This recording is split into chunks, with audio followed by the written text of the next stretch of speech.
આપણા આશ્રમમાં જૈન મુનિઓ પધાર્યા છે તો એનો ખૂબ આનંદ છે, કારણ કે રામાયણમાં લખ્યું છે કે મુદ મંગલમય સંત સમાજા જો જગ જંગમ તીર્થ રાજા રામ ભક્તિ જ સુરસરી ધારા સરસઈ બ્રહ્મ વિચાર પ્રચારા સાધુ ચરિત શુભ ચરિત કપાસુ નિરસ વિશદ ગુણમય ફલ જાસુ। આવા જૈન સંતો તપસ્વીઓ હોય, ત્યાગની સમર્પણની મૂર્તિઓ હોય, ત્યારે આપણે તો એ ટાઈપના સાધુ છીએ, સનાતન ધર્મના સાધુ છીએ। આપણો તો ત્યાગ ગાડી મોટરમાં બેસવાનો છે, પણ આમનો ત્યાગ તો ભ્રમણ કરવાનો ત્યાગ છે।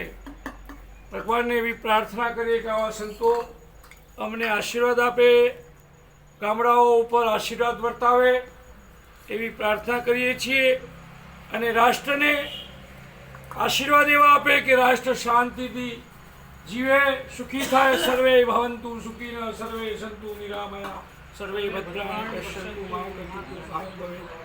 તો આપણે ભાગશાળી છીએ કે જૈન સંતો આચાર્ય ભગવાન છે, આચાર્ય ભગવાન અને આ બીજા ટૂંક સમયમાં આચાર્ય પદે જઈ રહ્યા છે। જૈન શાસ્ત્રનું સર્વશ્રેષ્ઠ પદ બધા શ્વેતાંબર સંતો, શ્વેતાંબર મૂર્તિ પૂજક તપાસ શ્વેતાંબર મૂર્તિ પૂજક સંતો છે।